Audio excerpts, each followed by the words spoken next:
Yeah. Well, thank you. What a privilege it is to be here, and an honor for you to show up this morning. I appreciate that. And I have one goal here this morning, and that's just to serve you. So I'd like to make this as conversational as possible. You need to interject. You need to stop. You ever feel like you need to cross-pollinate with somebody across the room? Please have the freedom to do that as well. I'm going to take maybe a half hour or so, and then leave plenty of time for question and answers.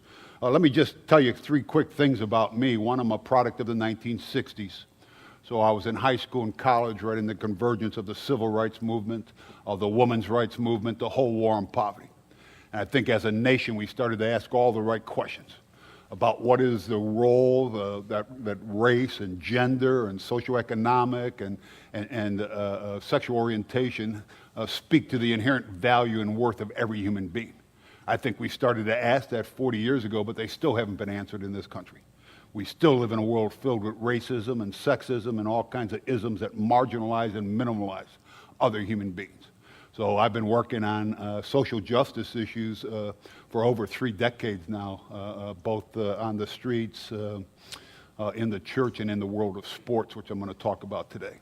Second thing about me, much of the work, and you're only going to get a taste of this morning, my wife is a psychotherapist, been in private practice for over 25 years, specializes in trauma and abuse, and much of the work what I'm going to share with you and the work that we do is built around a thing called attachment research. Attachment's about the capacity to build and maintain relationships. 40 years ago, there was a psychoanalyst in Great Britain working what we then called juvenile delinquents. Started to make the connection between the way these children were parented, early exposure to violence, to their outcome. Ended up asking the question, why is it that some parents have the ability to allow their children to attach to them in a way that optimizes that child's intellectual, social, and emotional development, while some parents have that capacity and others don't. 30 years of research came back and said the single biggest predictor of a parent's ability to optimize the human potential of their child is when a parent has made sense out of their own life. When you have a coherent narrative, when you've integrated the good, the bad, and the ugly, and you have this correct autobiographical history. Once you have this coherence, integration leads to coherence, which is the key to a healthy, transformative kind of relationships. So what my wife and I did was take that research and said if that's true in parent-child relationships, then it's got to be true in coach-player. I would say the biggest predictor of a coach's ability to optimize the human potential of their players, not just athletically, but socially, emotionally as well, is when that coach has made sense out of their own life. Not only made sense out of their life, but made sense out of their own sports life as well. You've got to have a sports coherent narrative of the role and understand the role that sports plays as coaches in your own development, your own self-concept. You think about how you were impacted by coaches there. So I'm going to walk you through that, and then I'll give you a taste of that. And then the third thing about me, I'd played professionally for 13 years, and the thing I loved about my time in the NFL was the fact that every summer 53 men would come together. They were all black, brown, or white. They came from the inner cities, the suburbs, the farmlands of America, and every year they created this community called a team. And you learn that if you're going to be an asset to your team, an asset to your community, what you really have to do is set aside your own goals, wants, and longings. It's always about seeking the highest values for the greatest common good. It's learning how to find your well-being in the broader context of the well-being of the entire community or the team. So my last 5 years, I went to a graduate school, seminary, and retired from football. Finished up seminary, and then my wife and I moved into one of the poorest census tracts, the poorest census tract in Baltimore, Maryland. I started working on street-level issues of mercy, food, shelter, dealt with eviction, created after-school programs for kids that were locked in a school system that couldn't provide the access or resources for those children to optimize who they are. And no child in America in 2013 should the geography of where a child is born should ever dictate their destiny. So then I saw, that ghettos in America were man-made. They were constructed on bad public policy and prejudice. They were designed to deny certain people access and opportunity. There was a social deficit logic that says the reason we ghettoize certain people rests in some kind of inherent deficit within them. So started working on broader systemic issues and started working on housing, economic development, systemic racism, a number of issues. And I was 4 or 5 years into my work when it suddenly dawned on me, there's an even greater crisis in this country. There's a crisis in America that's foundational to just about every psychosocial problem we have. And if you don't address this issue, you can't deal with all the other problems in this country. And to me, the single greatest crisis in America today is the crisis of masculinity. It's a crisis about what does it mean to be a man? How does a boy know when he's become a man? What are the values, what are the virtues that describe some kind of authentic masculinity? And I would ask each of you in your own mind, men and women, how do you define masculinity? As men in here, what's the clear and compelling definition that drives your own masculine souls as you move out into this world? What is this definition that we're going to teach and model for young boys about what it truly means to be a man? So started working on issues of masculinity and fatherhood and a number of issues. And then I saw right behind this crisis of masculinity is this growing crisis on the issue of femininity. And again, how does a girl know when she's become a woman? What are those values? What are those virtues? What's the clear and compelling definition we're going to coach and teach and model for young girls about how to move through life guided by their own feminine souls? So started working on those issues and then came 360 back to the world of sports with the conclusion that there might not be a better venue in America for the healthy development of boys and the men and girls and the women than through sports. When you think about it, sports is this incredible opportunity to do that. The problem is, in the last 10, 15 years in this country, we've moved into this win-at-all-cost kind of mentality. And a win-at-all-cost mentality serves no one. It doesn't serve the athletes. It doesn't serve our communities. We don't create better citizens. We've kind of lost grip of the social, emotional, moral, ethical development that sports given through coaches can attain in this country. So anyhow, I wrote the book on that, and this is what I do, Coach for America. It's part of what I do. Inform, inspire, and initiate individual, communal, and societal change. And people always say, well, why sports? Well, you think of the role that sports plays in America today, in this community. Sports will engage more individuals, more families, more communities in a shared activity than any cultural activity, organization, or religion in this country. It has become the secular religion. And when you look at the sports nexus with all of its marketing, with all of its advertising, there's a transmission of values that are not healthy for the development of young people. And I wrote the book because I feel that in America, we've lost our ball in the weeds when it comes to sports. So people always ask me then, well, what does sports have to do with social change? And I would say historically, up until this win-at-all-cost kind of decade that we've moved into, sports have always been a metaphor for social change in America. You think about the millions of immigrants that have gotten off boats that have been integrated into American culture through sports. Every ethnic group that's ever been ghettoized, sports has created a pathway out. When you talk about civil rights, when you talk about women's rights, when you talk about human rights, you think historically of the role that sports and athletes and coaches have played in bringing some of these issues into mainstream political or mainstream American consciousness. So you think about people like Jackie Robinson, integrating baseball and America almost 20 years before the institution of civil rights. John Carlos, Tommy Smith, the 1968 Olympics, global platform to not only proclaim racial inequity in America, but around the globe. You think about things like Title IX. Title IX is 41 years old this year. That was created to give girls equity in sports, to get them on the courts and on the fields. That not only put girls on playing fields, that started to shatter glass ceilings all over corporate America, giving women opportunities. You think about the role that the international sports community played in dismantling apartheid. And then when prisoner Mandela became president, he then used sports to help reconcile a broken, divided nation, much like America today. So the question is, in 2013, what is the role of sports? What should it be doing? What should we expect, anticipate, and how does it promote the values, the well-being of every young person?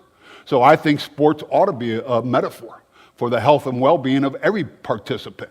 It ought to be about social-emotional development, moral, ethical kind of attainment. So been working on this for a long time. And, that's a formula for change up there, but discontent times vision times first steps have to be greater than resistance. And I think when we look at America, we've got to figure out what needs to change. What's going well, what do we promote, and what do we need to bolster up? So I think you always start with some sense of discontent. What's missing? Boy, to me, what's missing is that attachment from player to coach, the transformative aspect of young people having their lives altered, changed, or seeing a whole new aspect of who and what they are. So then you've got to have some kind of vision. What would the ideal sports program look like? What would that ideal coaching that would support education and support the development, the holistic development of every young person? And then you've got to figure out first steps. How do you implement? What do you implement? And then those things have to be greater than resistance. To me, most of the resistance in bringing about change is seldom bureaucratic or institutional. Most of the resistance usually has to do within ourselves. We have these own personal comfort zones, and many of us aren't even willing to attempt or try to coach or teach or do things in a new or different way if it makes us feel uncomfortable. So when I wrote the book, I took every coach I ever played for, from the age of 10 to 37 years old. And then I graded every one of those coaches and I put them on a graph. What did I learn? What did I wish I hadn't learned? What could I have learned? When I got done with the work, this is the most transformational coach I ever played for. He was my lacrosse coach at Syracuse University. Roy Simmons Jr., he's an artist, he's a sculptor. He saw the aesthetics and the beauty of sports. Lacrosse is a Native American game called the Creator's Game. Right outside Syracuse is the Onondaga Reservation, which is part of the Iroquois Confederation. He used to take us out to the reservation, taught us all about Native American spirituality, Native American injustice. He was Jim Brown, the NFL's greatest running back. He was his roommate in the midst of Jim Crow in the early 1950s. Late 1960s, Coach Simmons taught us all about systemic racism, taught us about oppression in the midst of that. And then whenever we went on a road trip, if there was a museum by, he would always unload that bus and take us into the museum to open up our minds and our experience. Incredibly transformational. When I started to coach, I knew that's who I wanted to be. This is my second coaching model. Moses, living and working in an all-black community, coaching a number of young kids, tremendous challenges in this community. Objective and psychological poverty. And you think about the coaching job that Moses does. Moses' job is to take 2 million people that have just come out of 430 years of slavery. For generation after generation after generation after generation, they've lived in a society that says you can't belong. And then they create all these systems to make sure their lives are bitter, they're treated ruthlessly. Moses has got to build them into a team. Moses takes them through a 3-step process. The first thing he does is he has them critique the culture. They've got to understand all these cultural messages that have tried to minimize and marginalize who and what they are. They've been living under this system. They've ingested these negative messages so long, they think it's about them. So you got to critique the culture. Second thing Moses does is he has his players articulate and embrace the pain caused by believing the lies that the culture has taught each and every one of them. And then the third thing he does is he rewrites their story. He gives them a coherent narrative. Let me tell you who you really are. You might have been born in this country, you might have been born in this community, but you have way more value and worth than that. Totally transformational. Then my third coach in the book is Dorothy from The Wizard of Oz. Now, Dorothy is totally transformational. When you think of Oz, Oz would be what I'd call a transactional coach. All Oz does is send out his players every day for one purpose, to validate his identity, his position, his power. Dorothy is the total opposite of that. She's transformational. She's going to take her players on this Yellow Brick Road season of discovery. See, she's like every high school coach, every middle school coach. You've got all these kids that show up and they already have this tremendous sense of deficit from all the messages they've ingested in this society. Don't have enough heart, don't have enough brains, not enough courage, I'm just not pretty enough, I'm just not man enough. Dorothy's going to use the season for this self-discovery. She wants them to understand it's not who you are that holds you back, it's what you think you're not. And when you're grounded, self-defined, figure out what you're going to stand for, who you're going to stand with, what you're going to stand in life, boy, you have the power and control in the midst of that. So there are two types of coaches. The vast majority of coaches I had were transactional. It was basically about them using young people. They functioned on this quid pro quo.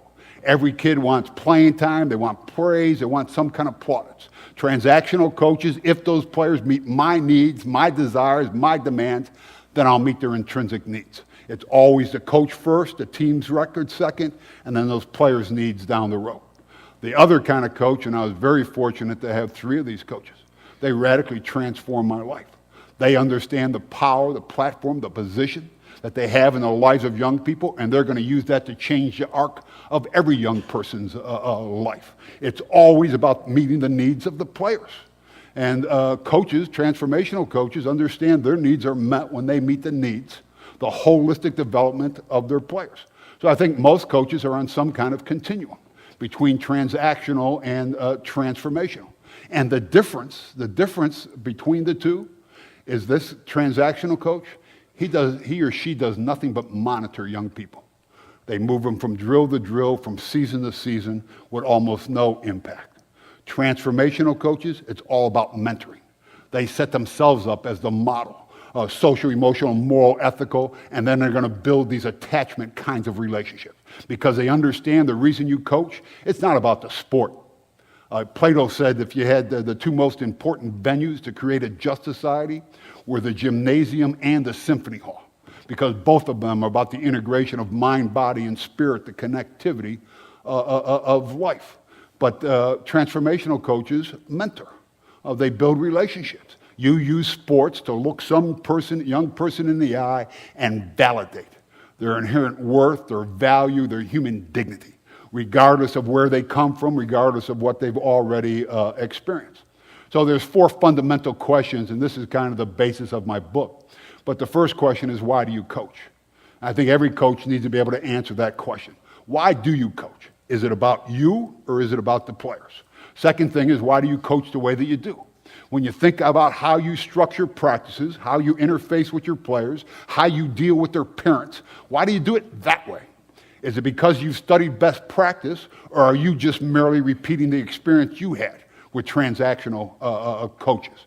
I think all of us, when we were young, our parents said something to us and we thought, my goodness, that's stupid. And yet then when we become parents, what comes out of our mouth? Those exact same kind of words. And I think many of us were coached in a way that put us in bad position, didn't serve us well. And yet when we become coaches, we repeat those same drills, those same tired out speeches as well. The third question is, what does it feel like to be coached by you? You think of the pressure every young kid is under in this district. Boy, they got parental pressure, they got peer pressure, they're trying to figure out their socio-emotional makeup, they're trying to understand their own identity, their value and worth in life, and they walk onto your field. Well, as a transformational coach, you've got to have this empathic connection to understand what are the feelings that you generate amongst your players. And these kids got enough difficulties without us as adults coming down with our adult stuff, unprocessed, and then dumping that on these kids. So what does it feel like to be coached by you? And then the last question is, how do you define and measure success? What are you trying to accomplish in terms of altering the arc of every young person's life through the power of the whistle? So those are 4 fundamental questions. They all need to be asked. This is what it looks like helping men. I'll give you just a quick overview of this. I'll talk about masculinity, then femininity. I would say that the 3 scariest words that every man receives in his lifetime is when he's told to be a man. And I'd ask every man in here, as you think about your own life narrative, you think about the age you were when some authority figure came up and told you to be a man. What was the context of that? It was almost always in the context of, stop acting that way. Stop with the tears, stop with the emotions, don't be a sissy, some kind of mama's boy, be a man. And what boys are taught at a very early age in this country is to have emotions, to show them, to share them, to name them, to emote them. Somehow those things are considered signs of masculine failure. So you have this massive repression of boys repressing the very thing that makes them human, where all the values, where all the attachment, where all the empathy and compassion come from. So we've all been given this mandate. And you need to think about who told you to stop crying. At what age were you as a man when you started to be embarrassed about your own emotions, about showing them? It's part of every man's narrative. Then every man in this country is fed 3 fundamental lies about what it means to be a man. The first lie I think every boy in America learns by the time they're 7 and 8 years old in this country. They learn this on ball fields and playgrounds and during recess all over your community. And that is, as a culture, we teach young boys that what it means to be a man has something to do with athletic ability. Somehow we associate masculinity with size or strength or some kind of skill set that allows you to compete on that playground and win. So many of you were the boys that had athletic interests. You had some kind of skill. You could catch it down and out or hit the hanging curve. And what happened on that playground is you got elevated. You were seen as having a little more value, a little more worth, even ascribed a little more masculinity than those other boys, based on the first lie. Masculinity doesn't have a single thing to do with size, strength, athletic ability. Think about all the boys on that playground, though. Boys don't just want to play sports. They're wired to do computers or dance, drama, debate, and they ought to have the freedom to pursue whatever their interests are. But in this culture, those boys are pushed against the periphery of the playground and impregnated with this idea they don't have what it takes to be a man based on the first lie. So every man in here, we need to think about our own playground experiences, because every boy in America is either defined as an athlete or a non-athlete. Second lie every man receives in this culture about being a man is that we associate masculinity with issues of sexual conquest. So what's it mean to be in many parts of America? It means you have the capacity to bring some young girl alongside of you and then use her. Use her either to validate some kind of masculine insecurity or use her to gratify some kind of physical need. That certainly doesn't make you a man. That makes you a user of other human beings. Then the third lie men get later in life, and that is, as a culture, we associate masculinity with economic success, as though you can measure what a man is based on his job title, position, power, the amount of possessions someone has accumulated. That, too, is a fundamental lie. The problem is we live in a culture where all kinds of men associate their self-worth with their net worth. Now, I could take those 3 lies and tie them into just about every social problem in this country. And I don't care whether it's boys with guns, girls with babies, immorality in boardrooms, or the beatdown women take in this country. So if those are the lies of masculinity, then what does it mean to be a man? Now, I built a whole football program off of that process there. Took that whole socialization process of boys and then figured out how do you coach in a way to break that cycle, to give boys some clear sense of what it means to be a man. So you take that mandate, you take those 3 lies, that then produces a thing called alexithymia. Alexithymia is a mental health designation. It's a Latin word. Means without, lex is word, and thymia means emotions and feelings. It's an inability to put your emotions and feelings into words. The American Psychological Association would say 80% of American men suffer from some form of alexithymia. Where does it come from? It comes from the fact that when we were 5, 6 years old, we were told to stop with the emotions, stop with the feelings, separate our hearts from our head, and never even given permission to develop a vocabulary to express all of our feelings and emotions. And this is ground zero for the problems, because this is ground zero for hazing, for bullying, for gender violence, dating abuse, violence in this country. Because as a man, if you don't understand your own feelings and emotions, you'll never understand the feelings and emotions of another human being. Boy, if you can't verbalize how words and actions impact you, you won't understand how your words and actions impact another human being. That then creates kind of a covert masculine depression, and all you see are the 3 footprints up there. The first thing you see is isolation. The tremendous number of men that do not know how to enter into meaningful relationships with another human being. When you look at the moral failure of men in the media almost every day, it's almost always because they live in isolation. They don't have one authentic relationship. They don't have one friendship that really knows the deepest struggles, the issues, the temptations that we're with. To be a man and not have one person know and understand the challenges, the difficulty, that is a dangerous place to be. Second footprint you see up there is substance abuse. I don't think there's anything more painful going through life feeling like you don't quite measure up as a man. And given the cultural definition of masculinity, none of us measure up. None of us will have long enough athletic careers. We won't sleep with enough women or make enough money to ever feel fulfilled and satisfied based on that definition. So to medicate the pain of not feeling man enough based on a false definition, we start using alcohol, drugs, sex, materialism, pornography, whatever you need to attach to feel more secure about your own masculinity. And then that leads to violence. You know, America is one of the most violent nations in the world. Much of that violence is unprocessed grief. When boys aren't allowed to emote and become men that can't connect, can't emote, those emotions don't just evaporate. They build up like a pressure cooker. So those are the lies of masculinity. So how do you use sports to help break this process, to help boys become everything they're capable of becoming, social, morally, emotionally, as well? So let me talk about femininity and womanhood for a moment. Any questions on masculinity? I don't want to get on. I don't want you drinking out of a fire hose up here. I can get on a little bit of a rant. Any? Yes. Are you going to tell us how to go against this, like teach boys a different way? Oh yeah. Yeah. This is just a setup. Yeah. I'm going to do the same thing with girls too. So I think every girl, every woman is given that same mandate to be a woman. Now, it's not as confrontational, it's not as in your face as boys receive, but every 5, 6-year-old girl checking out of every convenience store, every magazine cover, every music video is screaming at her to compare herself to this cultural construct of femininity. So every girl gets this mandate.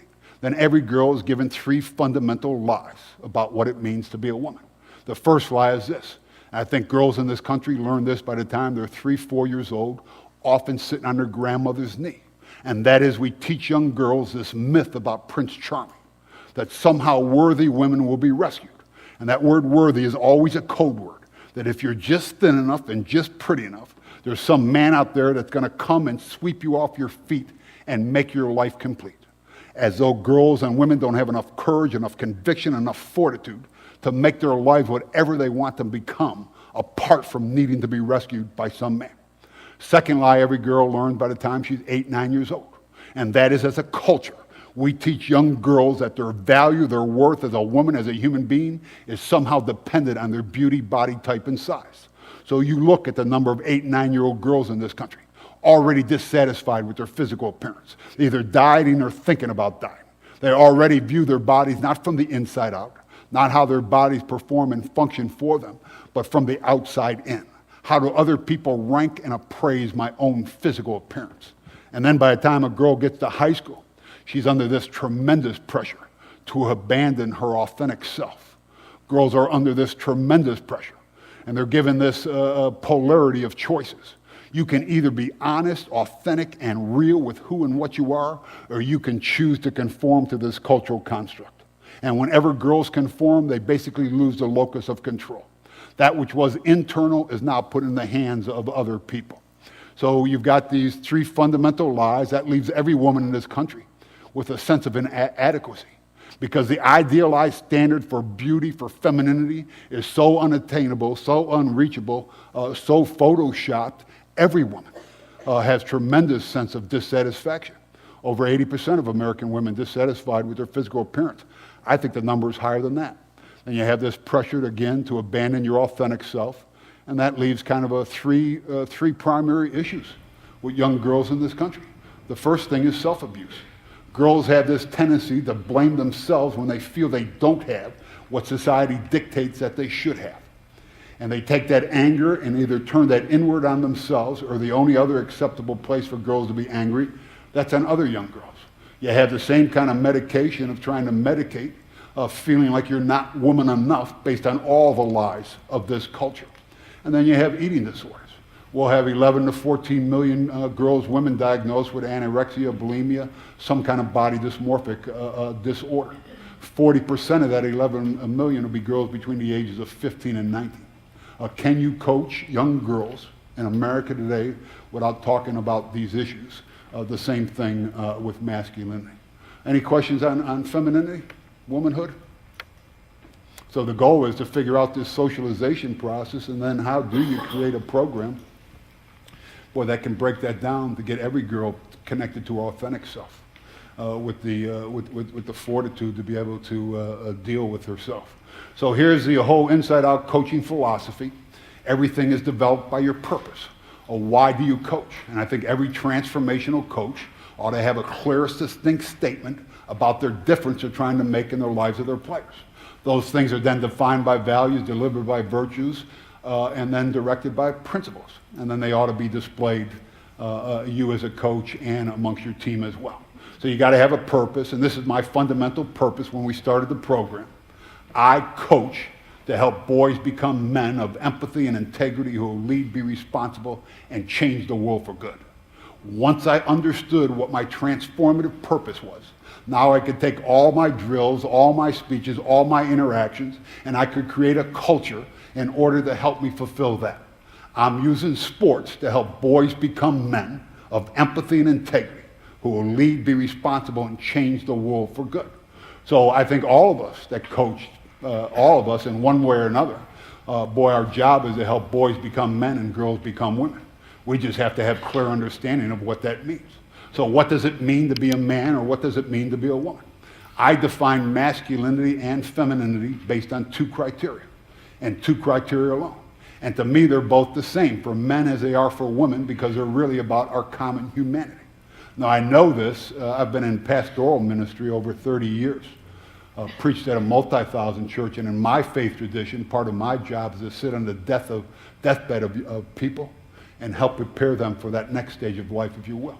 And here's what I know to be true for me, and I know to be true for every one of you. If you were on your deathbed today, about to die tomorrow, and you wanted to measure what kind of man you were, what kind of woman you were, what kind of success you had in life, it'd come down to two things and two things only. And the first is this. On that deathbed, you recognize that all of life is about relationships. It's about the capacity to love and to be loved. What's it mean to be a man? It means you can look somebody in the eye and say, I love you, and receive that love back. You know what the questions you ask at the end of your life? They're not about awards or achievements, and certainly not your win-loss record. They're all questions of relationship. What kind of mother was I? What kind of father? What kind of husband? What kind of wife? What kind of partner? What kind of son? What kind of daughter? What kind of coach was I? Who did I love, and who did I allow to love me? So if we're going to help boys and girls become men and women, that demands that we coach the heart. It's the heart that's the key to this whole process of human development. Then the second thing, and again, if you're on your deathbed today, about to die tomorrow, measure what kind of man, what kind of woman, success in life, would come down to this. At the end of your life, you want to be able to look back over and know that you made a difference. You left some kind of mark, some kind of imprint. You not only took care of your family, but you made a difference. And all of us have this responsibility to give back. And I think part of the challenge is every young person's path toward maturation, they've got to identify their own cause. They've got to figure out what they're going to put their stake in the ground in, the difference they're going to make in this society.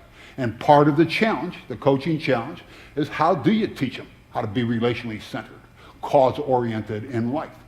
So when you think about that, what's a team? A team is nothing more than a set of relationships for a cause.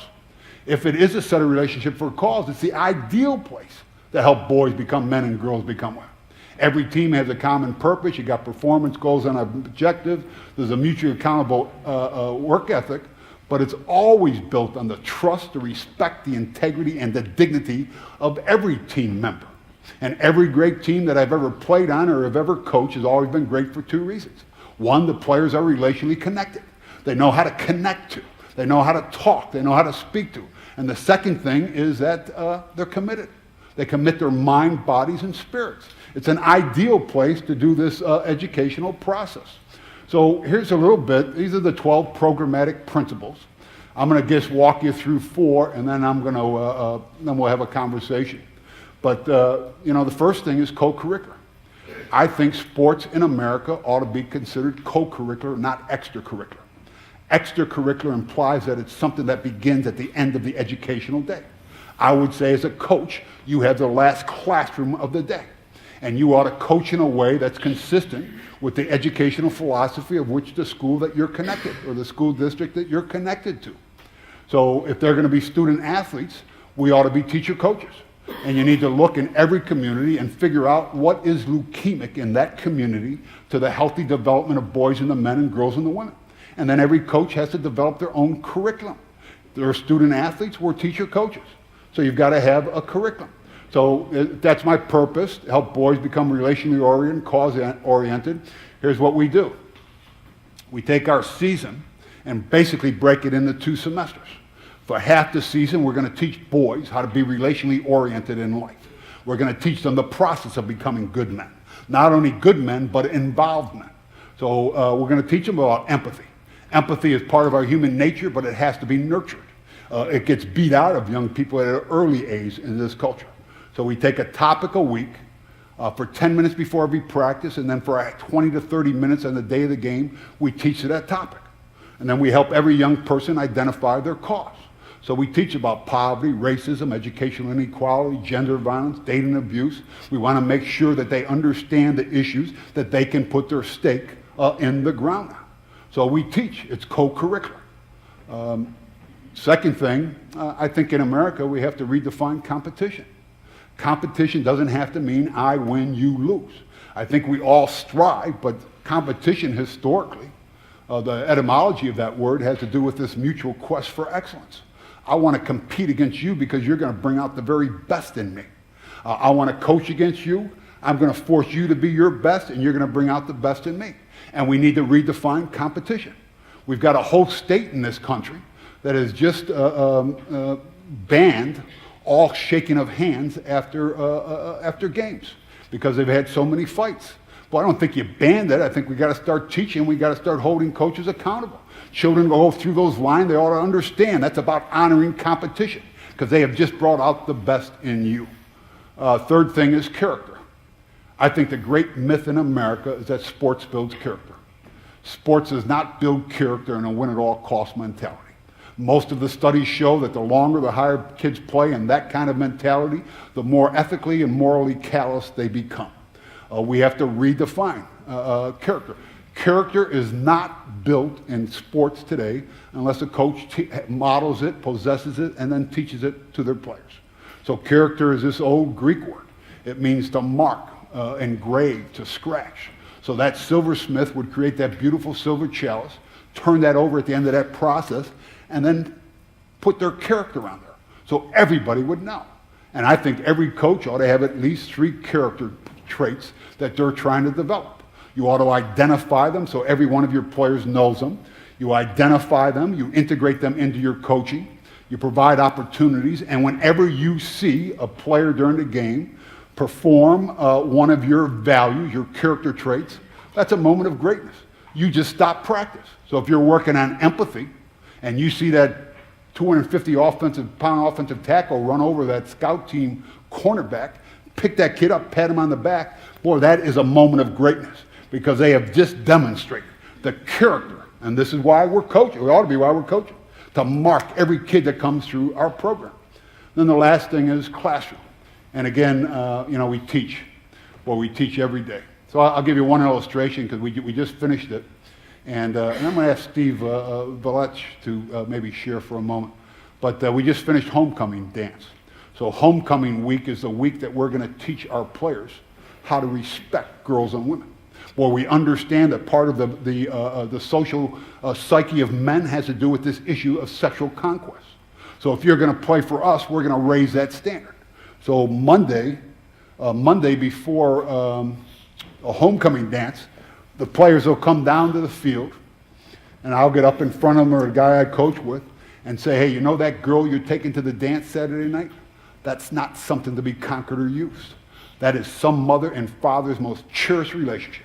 And you ought to treat her in a way that you expected your mother to be treated when she dated. The way you expect your sister to be treated when she dates. Then we'll have a conversation. How did you expect your mother to be treated? How do you expect your sister to be treated? Once we get that on the table, we talk about hypocrisy. You can't want that for your sister and then treat somebody else's sister in a radically different way. The next day they'll come down, we'll do guided meditations. eyes closed, helmets on, get them connected to their breathing, and then ask them to just think about the last time somebody called you a name that really hurt you. Think about how that made you feel.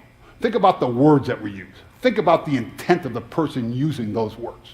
And then once you got 70 high school boys connected to their own pain, then I'll ask them, you just think about what it means to a high school girl when you call her fat or ugly or a slut or a dyke or some kind of put down.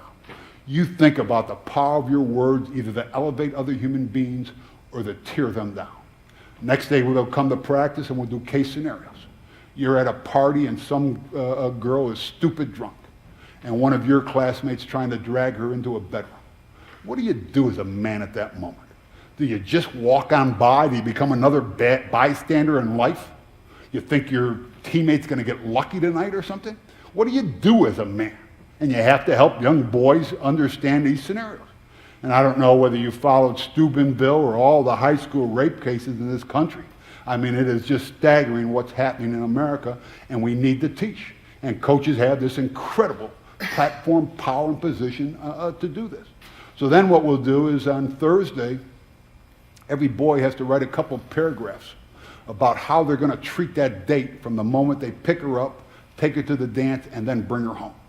And then they have to turn those in at Thursday's practice, and then we'll read 4 or 5 of them. We want to make sure there's a standard set about how boys interact with girls. And then what we'll do, then every boy has to sign a pledge. And on that pledge, it talks about the most dangerous place for a woman in America isn't to be on the street after midnight, it's in her home. We'll have 1 to 3 million women physically, sexually or physically abused by intimate partners alone. We'll have over 650,000 rapes reported in this country, 1 every 40 seconds. 1 out of 5 teenage dating relationships involves physical and or sexual force. Gender violence is a male crime of power and control. Women can't end it. All women can do is reduce the risk. It's not going to end until we raise up a generation of men that have the moral courage to call out other men, to not go with the flow. Once we raise that up and have that as an intentional part, because in sports we spend all this time on physical courage, whatever that means, we need to be developing the moral courage, the moral clarity of every person that plays for us. That's when you start bringing about change. If you go home, when you get home tonight, if you go to your computer, go to like a Google search engine, and then put the number 100 in there. The number 100, and then write the words greatest speeches. 100 greatest speeches. It'll take you to a site that has what it considers the 100 greatest speeches that have ever been recorded in English. And you can listen to Winston Churchill leading the nation at war, John F. Kennedy's inaugural address, 2 of Dr. Martin Luther King's speeches are on there as well. And when you listen to these speeches, you'll see that every one of them is about 2 fundamental things. One, they're all about our relational responsibility to other human beings. We are our brothers' brothers. We are our sisters' sisters. We have responsibility locally, nationally, and globally. The second thing that every one of these speeches is about is commitment to a cause. How do you make the world more fair, more just, more inclusive, more hospitable for every human being? And my favorite out of all these speeches was given by Elie Wiesel. Elie Wiesel is a German Nazi concentration camp survivor. He wrote the book Night. And when President Clinton was in the White House, he invited Wiesel to speak to dignitaries from all over the world. And when you listen to this speech, you can hear Wiesel step up to the microphone. And he says on the very next day, would have been, I think it was 47 years to the day, since he had been liberated by American soldiers from this concentration camp. And while he had no English language at the time, he said he could look into the pupil of those soldiers' eyes and reflected back was all the misery, all the suffering, all the inhumanity that he had experienced. And he said, the one hope that we had, the one hope that allowed us to get up in the morning, go through the day, go to bed, and even think about confronting another day in that camp, was the hope and the belief that once the world found out, once the world understood what was happening inside that ghetto, they just knew the world would come rushing to their deliverance. And they expected that to happen tomorrow or the next day or the day after that. And Wiesel in this speech says his greatest disappointment, almost surpassing the experience of a concentration camp, was to re-enter the world and to find out the world knew and did almost nothing about it. And Wiesel said the greatest problems in the world are apathy and indifference. And whenever you're apathetic and indifferent to the pain and plight of people all around you, that's always to take sides with the oppressor and deepen the pain of the victim. Wiesel said, you know, the opposite of love is not hate. It's living unconnected, unconcerned, disconnected from people you could help all around you. He said the opposite of love is not hate. It's apathy and indifference toward other human beings. He said the opposite of faith is not heresy. It's when you claim some kind of higher power in the vertical and then discount horizontal responsibility. So I just want to thank each and every one of you for not being apathetic, for not being indifferent to the pain and plight, to the challenges that every young person has in this community and around the country. You are signs of hope. Every day, kids are walking into your schools, onto your fields, needing to know that tomorrow can be different from today. I would say you are signs of hope, you are agents of hope, and a foretaste of hope for young people as well. That's what transformational teachers, coaches, leaders do. They produce this hope in all of their followers. But the enemy of hope is always silence, apathy and indifference, and accommodation to the status quo. I think all of us have just got to figure out, boy, how do we step out of that comfort zone to figure out how do we have a greater impact in the lives of young people. But the biggest challenge is you got to have a heart for young people, and I want to thank you for having that heart. And I hope, I hope you continue to work together. I think the collaboration, I don't know how many schools are in here, but there's a collaboration. You've got resources. I can learn from Steve. He can learn from me. And boy, you can cross-pollinate all here. It's just not me holding the cookies because I got to get the W. Boy, we ought to just not compete with each other, but compete with ourselves to be the most transformational people we can be in the lifetime we have in the presence of all the people, young people that are brought through our lives. So thank you very much. I want to thank Perry very much and the school district for the invitation. Becky, thank you. Appreciate it. Thank you very much. No, thank you. Thank you.